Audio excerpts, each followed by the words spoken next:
14 जुलाई 1911 का वो दिन, जब इटली के रोम रेलवे स्टेशन पर सूरज की किरणें एक नई उम्मीद लेकर आई थी। लेकिन किसी को अंदाजा नहीं था कि वो किरणें शाम तक एक ऐसे अंधेरे में बदल जाएंगी जिसका कोई अंत नहीं है। ये कहानी महज एक ट्रेन के गायब होने की नहीं है, बल्कि ये कहानी है समय के उस क्रूर मजाक की जिसने 106 जिंदगियों को इतिहास के पन्नों से हमेशा के लिए मिटा दिया और पीछे छोड़ दिया तो सिर्फ सवाल जो आज भी वैज्ञानिकों और तर्कशास्त्रियों की नींद उड़ा देते हैं।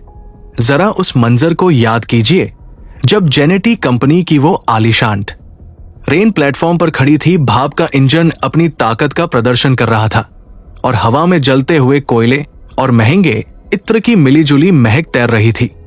ये कोई आम सफर नहीं था, ये उस दौर का सबसे महंगा और वीआईपी टूर था, जिसमें सवार होने वाले लोग सिर्फ यात्री नहीं थे, बल्कि वो इटली के रईस और रसूखदार लोग थे जो अपनी जिंदगी का जश्न मनाने निकले थे। ट्रेन में 3 डिब्बे थे और हर डिब्बा लग्जरी का एक नमूना था। मखमली सीटें, पॉलिश की हुई लकड़ी की दीवारें और हाथों में शैंपेन के गिलास लिए वो 106 मुसाफिर जो लोमबार्डी की पहाड़ियों को चीरते हुए एक नई दुनिया देखने जा रहे थे। ट्रेन जब स्टेशन से निकली तो लोगों ने तालियां बजाई, बच्चे खिड़कियों से हाथ हिला रहे थे और प्लेटफॉर्म पर खड़े उनके रिश्तेदार उन्हें खुशी खुशी विदा कर रहे थे। पर यह विदाई हमेशा के लिए हो जाएगी, ये खौफनाक सच उस वक्त भविष्य के गर्भ में छिपा था। ट्रेन अपनी रफ्तार पकड़ती गई, शहर पीछे छूट गए और पहाड़ करीब आने लगे।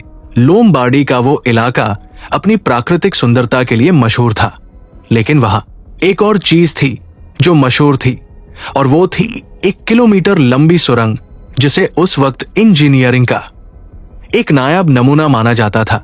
ये सुरंग पहाड़ के बीचों बीच बनाई गई थी और इसे पार करने में ट्रेन को बमुश्किल कुछ मिनट लगने चाहिए थे। लेकिन जब ट्रेन उस सुरंग के करीब पहुंची तो प्रकृति के नियम बदलने लगे और यहीं से शुरू होता है वो घटनाक्रम जिसे सुनने के बाद रूह कांप जाती है। ट्रेन में सवार लोगों को शायद कोई खतरा महसूस नहीं हुआ होगा, लेकिन ट्रेन के सबसे आगे इंजन में मौजूद ड्राइवर ने जरूर कुछ देखा होगा जो सामान्य नहीं था। ये बात हमें उन 2 लोगों की गवाही से पता चलती है जो किस्मत से या शायद बदकिस्मती से उस ट्रेन से आखिरी पल में कूदने में कामयाब रहे थे। ये 2 लोग बुरी तरह डरे हुए थे और मानसिक रूप से टूट चुके थे। पुलिस पूछताछ में उन्होंने जो बताया वो किसी पागलपन की दास्तां जैसा लग रहा था, लेकिन उनकी आंखों में जो दहशत थी वो झूठ नहीं हो सकती थी। उन्होंने बताया कि जैसे ही ट्रेन सुरंग के मुहाने के पास पहुंची, मौसम एकदम बदल गया। आसमान साफ था, लेकिन सुरंग के मुंह से एक अजीब सा सफेद कोहरा बाहर निकल रहा था। यह कोहरा आम धुंध जैसा नहीं था, यह गाढ़ा था, चिपचिपा था और इसमें से एक अजीब सी गुनगुनाहट की आवाज आ रही थी, जैसे हजारों मधुमक्खियां एक साथ भिनभिना रही हो। उन्होंने बताया कि ट्रेन जैसे ही उस कोहरे के संपर्क में आई, ट्रेन की आवाज बदल गई, लोहे के पहियों की खड़खड़ाहट बंद हो गई और ऐसा लगा जैसे ट्रेन हवा में तैरने लगी हो। उन दोनों को एक बहुत ही तेज सिहरन महसूस हुई जिसे उन्होंने मैग्नेटिक वेव जैसा बताया। घबराहट के मारे वो दोनों ट्रेन के पायदान से नीचे कूद गए। जमीन पर गिरते ही उन्हें चोटें आईं, लेकिन उनकी नजरें सामने चल रही ट्रेन पर जमी थी। उन्होंने देखा कि कैसे वो लोहे का विशाल इंजन उस सफेद दूधिया धुएं के अंदर दाखिल हुआ और गायब हो गया। उसके पीछे पहला डिब्बा गया, फिर दूसरा और अंत में तीसरा डिब्बा। जैसे ही वो आखिरी डिब्बा उस कोहरे में समाया, वो कोहरा भी अचानक गायब हो गया, जैसे किसी ने कोई स्विच बंद कर दिया हो। वहां न तो कोई धमाका हुआ, न कोई चीख पुकार मची और न ही कोई मलबा गिरा। बस एक पल में सब कुछ शांत हो गया। वो दोनों लोग पागलों की तरह सुरंग की तरफ भागे। वो अंदर गए और एक छोर से दूसरे छोर तक दौड़ते रहे, लेकिन सुरंग खाली थी, बिल्कुल खाली। वहां न तो ट्रेन का कोई निशान था और न ही उन 106 लोगों का। वहां सिर्फ और सिर्फ अंधेरा था और दीवारों पर टपकता हुआ पानी। ये खबर जब बाहर आई तो पूरे इटली में हड़कंप मच गया। रेलवे अधिकारियों को यकीन नहीं हुआ कि पूरी की पूरी ट्रेन कैसे गायब हो सकती है। उन्होंने दर्जनों बार पूरी सुरंग की तलाशी ली, दीवारों को ठोका गया, पटरियों के नीचे की जमीन खोदी गई, ये देखने के लिए कि कहीं जमीन धंस तो नहीं गई, लेकिन वहां एक पेंच तक नहीं मिला। तार्किक रूप से अगर कोई ट्रेन सुरंग में जाती है तो उसे दूसरे छोर से निकलना ही होगा, और अगर वो नहीं निकली तो उसे सुरंग के अंदर होना चाहिए। लेकिन जेनेटी ट्रेन ने भौतिक विज्ञान के इस सबसे बुनियादी नियम को तोड़ दिया था। इस घटना के बाद कई तरह की बातें होने लगी। कुछ लोगों ने कहा कि सुरंग के अंदर कोई गुप्त दरवाजा था, जो कि नामुमकिन था क्योंकि सुरंग ठोस चट्टान को काटकर बनाई गई थी। कुछ ने कहा कि यह शैतान का काम है और सुरंग शापित है। जनता का दबाव इतना बढ़ा कि रेलवे ने उस सुरंग को हमेशा के लिए बंद करने का फैसला किया।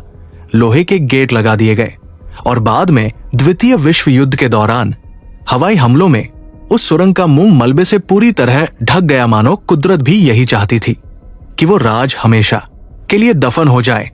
लेकिन कहानी यहां खत्म नहीं होती।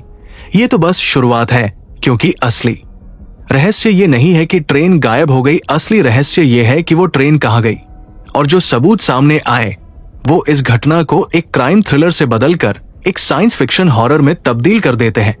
ट्रेन के गायब होने के कई सालों बाद 1926 में मेक्सिको के एक इतिहासकार को कुछ पुराने दस्तावेज मिले जो 1048 के थे। यानी ट्रेन के गायब होने से करीब 66 साल पहले के इन दस्तावेजों में मेक्सिको सिटी के एक पागलखाने के रिकॉर्ड्स थे, जिनमें एक बहुत ही अजीब घटना का जिक्र था। रिकॉर्ड्स के मुताबिक में एक दिन अचानक 104 लोग मेक्सिको सिटी की सड़कों पर भटकते हुए मिले थे। ये लोग पूरी तरह से कंफ्यूज थे और बदमाश थे। सबसे हैरानी की बात यह थी कि ये सभी इटालियन थे और वो इटालियन भाषा बोल रहे थे, जो मेक्सिको में उस वक्त कोई नहीं समझता था। उनके कपड़े बेहद अजीब थे। 1840 के फैशन के हिसाब से उनके कपड़े भविष्य के लग रहे थे, यानी 20वीं सदी के यूरोपियन कपड़े। जब पुलिस और डॉक्टरों ने उनसे पूछताछ की तो उन्होंने एक ही रट लगा रखी थी कि वो रोम से जेनेटी ट्रेन में बैठकर आए हैं और उन्हें लोमबार्डी जाना है। में मेक्सिको के डॉक्टरों के लिए ये बात किसी